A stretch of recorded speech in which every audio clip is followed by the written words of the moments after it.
आगामी जो लोकसभा चुनाव 24 वाला होने वाला है, इस देश में जो आज जात पात धर्म की जो राजनीति चल रही है उससे ऊपर उठ करके यह सर्वलोक हित समाज पार्टी मानवता को लेकर के चल रही है।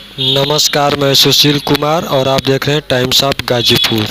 भगवान बुद्ध का जन्म बैसाखी पूर्णिमा 563 ईसा पूर्व हुआ था और आज बौद्ध अनुयायियों द्वारा लगातार पूरे बैसाख महीना भगवान बुद्ध की जयंती मनाई जा रही है।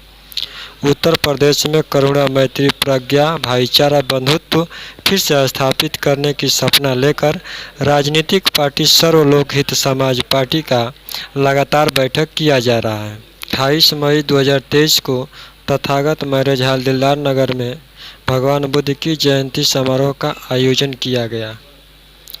इस आयोजन में सबसे पहले परंपरागत ढंग से भगवान बुद्ध के तीसरा और पंचशील का अनुसरण करते हुए कार्यक्रम का शुरुआत किया गया है। आइए अतिथियों की स्वागत अभिनंदन करते हुए चर्चा पर चर्चा को आगे बढ़ाया गया। आने वाले आगामी चुनाव लोकसभा 2024 को लेकर राजनीतिक रणनीति तैयार किया गया। कार्यक्रम में आए हुए उत्तर प्रदेश और बिहार के राजनीतिज्ञों द्वारा विचार करने के लिए कहा गया। सभी राजनीतिज्ञों ने मिलकर अपना अपना विचार दिया और एक साथ उत्तर प्रदेश, बिहार, दिल्ली, झारखंड और अन्य राज्यों में अपना उम्मीदवार उतारने की बातें भी कही। सर्वलोक हित समाज पार्टी के सचिव नए संसद भवन के उद्घाटन पर और उसमें रखे गए सेंगलोन पर सवाल उठाते हुए उन्होंने क्या कुछ कहा, आपको आगे सुनवाते हैं।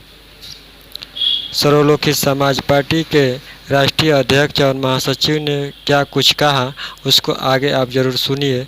इस वीडियो में नए हैं तो चैनल को सब्सक्राइब कीजिए और वीडियो को लाइक शेयर अवश्य कीजिएगा। यहाँ पर किस लिए मीटिंग किया गया था? आज हम सभी लोग पार्टी के तरफ से बुद्ध जयंती समारोह का आयोजन हम लोग किए थे और इसके साथ साथ 2024 जो आगामी लोकसभा का चुनाव आने वाला है उस चुनाव में हमारी पार्टी जो है भागीदारी लेगी, चुनाव लड़ेगी और इसकी तैयारी बैठक के लिए आज हम सभी लोग यह बैठक किए हैं और भगवान बुद्ध की जयंती को भी हम लोग मनाए हैं और साथ साथ में आगे जो लोकसभा का चुनाव आने वाला है उस चुनाव में भी हम सभी लोग इस पार्टी को उतारेंगे। इसी के लिए आज की यह बैठक की गई। आप कितने लोकसभा में चुनाव लड़ने का पूरा मूड बनाया है? हम लोग उत्तर प्रदेश की बात करना चाहेंगे तो हम लोग प्रयास में है कि कम से कम उत्तर प्रदेश में 10 से 15 लोकसभा का चुनाव लड़ने की तैयारी। नया तरीका जो जनता के बीच लेके जाएंगे। हम जो है जनता के बीच इस देश में जो आज जात पात धर्म की जो राजनीति चल रही है उससे ऊपर उठ करके यह सर्वलोक हित समाज पार्टी मानवता को लेकर के चल रही है और सभी लोग समान हैं, सबकी विचारधारा समान है, सभी मनुष्यों का समान सम्मान होना चाहिए, भाईचारा पैदा हो और पुनः इस देश में सम्राट अशोक का जो शासन काल रहा है उतना बेहतरीन शासन काल आज तक किसी का नहीं हुआ है। तो हम लोग चाहते हैं कि उस समय में जितना बेहतरीन यह इस देश का शासन की व्यवस्था थी, आर्थिक रूप से यह देश बहुत मजबूत था, पुनः हम लोग चाहते हैं कि आर्थिक रूप से इस देश को हम लोग मजबूत बनाएं और इस देश को समृद्धशाली बनाएं और इस देश में जो भ्रष्टाचार चल रहा है यह जो है भ्रष्टाचार सम्राट अशोक के ज़माने में एकदम शून्य था। हम लोग चाहते हैं कि पुनः इस देश से भ्रष्टाचार को भी मिटा करके एक बेहतरीन शासन की व्यवस्था किया जाए। इसके लिए सर्वलोक हित समाज पार्टी का गठन किया गया। अब सबसे पहले अपना परिचय बताएं। मैं दिनेश कुमार मौर्य और इस सर्वलोक हित समाज पार्टी में मुझे राष्ट्रीय उपाध्यक्ष की जिम्मेदारी मिली है।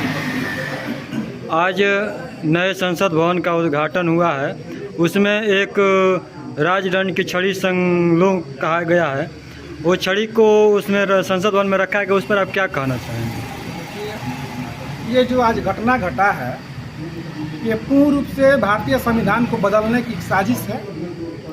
आज हम लोग लोकतंत्र में जीवन बसर कर रहे हैं, लेकिन ये जो सरकार का जो रणनीति है ये इस भारत को पुनः लोकतंत्र से राजतंत्र की तरफ लाने का एक षड्यंत्र है। और जिस हिसाब से ये सरकार लोगों के दिमाग में ये भ्रम पैदा कर रही है कि ये आज़ादी के बाद ऐसा हस्तांतरण किया गया था, ये आज़ादी का प्रतीक है, ये कोई आज़ादी का प्रतीक नहीं है।